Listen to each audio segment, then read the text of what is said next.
Hey guys, it's Jimmy Bremner, CTOA, and Dexter, the boy, on the Urban Trail.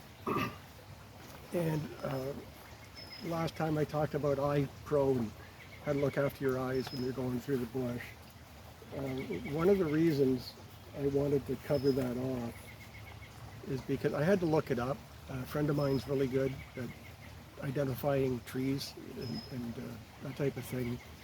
This is called buckhorn, okay? And if you look at the leaves, right, the leaves aren't the problem.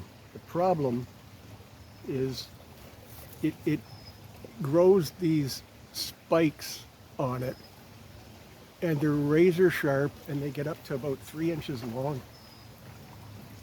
And if you're crashing through the bush, these things hurt like crazy, okay? And they get embedded. So this is a reason that you want to wear eye pro when you're going through the bush, or again, your sleeves you can roll down and that type of thing. Now, they seem to grow close to water, and they don't seem to turn into a tree as much as they are like a shrub. Okay, they'll get about 8-10 feet tall, but they won't get much bigger round than 2 inches on the trunk. But really hazardous. You have to watch out for that. So now we're talking about plants. Let's talk about the other plants that you need to be concerned about: poison ivy, poison oak, and poison sumac. Poison ivy, poison oak, leaves of 3, leave it be. They look similar. The difference with poison oak is it has more of a rounded, stubby kind of leaf, where the poison ivy has a very, if you turn it upside down, it would look like a heart. Okay, poison ivy usually has white berries with it. It likes rock and sunshine. If you were, again, if you start to think as you go into northern Ontario, Lakefield, Peterborough, places like that, around the rocks, around the water, you see a lot of it growing. And what's funny is it's not just ground cover. It can grow into bushes and again, shrubs.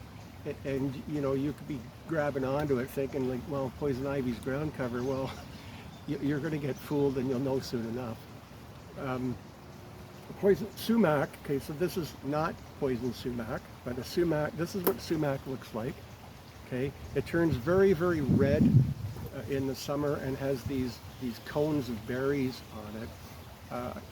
Poison sumac has between 7 and 9 leaves on each stem, up as much as up to 13. So it's between 7 and 13. Okay, but it seems to be odd numbers. This one I counted at about 18, and I did pick it up with gloves on and examined it before I decided that I would hold on to it. So you have to be aware of those plants when you're out. So this is why I carry Benadryl with me. And if you break out, obviously you seek medical attention. Calamine lotion seems to work. If you've never had poison ivy, it's quite an experience. The boy, okay, so when I take him home, he gets wiped down with a towel, right? So if he's run through the bush and there happen to be poison ivy, poison oak, that type of thing, I've taken that off, and then I wash that immediately. If you happen to be burning, like I said, the whole country's on fire right now, and so no burning things. I'm just, again, trying to relate it to the topic that I'm speaking of. Is if you're burning, brush, from your back 40 or something like that, and there happens to be poison ivy, poison oak, poison sumac in that, you're going to, you can inhale it, and then you're going to have a big problem. So you want to discriminate what's in the burn pile and what might need to be buried, instead of burning it. Now, there's another invasive species. It's called wild hemlock, and it's a white flowering plant, very green. It can grow up to about 10 feet high. You see it more and more on the sides of highways. Again, likes the water, likes the sun. It looks very similar to Queen Anne's lace. But the difference is the wild hemlock is like it's on steroids. Okay, it's like, if you know, Queen Anne's lace has a bloom about this big. The wild hemlock, it'll be like this. And again, if you touch it, you can break out in blisters. I've heard, again, please, confirm this yourself, but even if you inhale the particles from it, it can be problematic for you. Okay, so be aware of that. Queen Anne's lace, if you remember this, Queen Anne has hairy legs.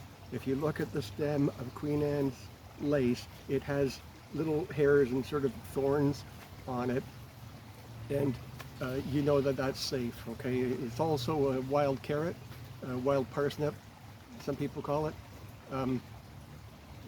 But just be aware of that. Other things, thistles, things like that, they're nasty if you happen to be out in bare feet, or you go out in sandals and shorts and things like that.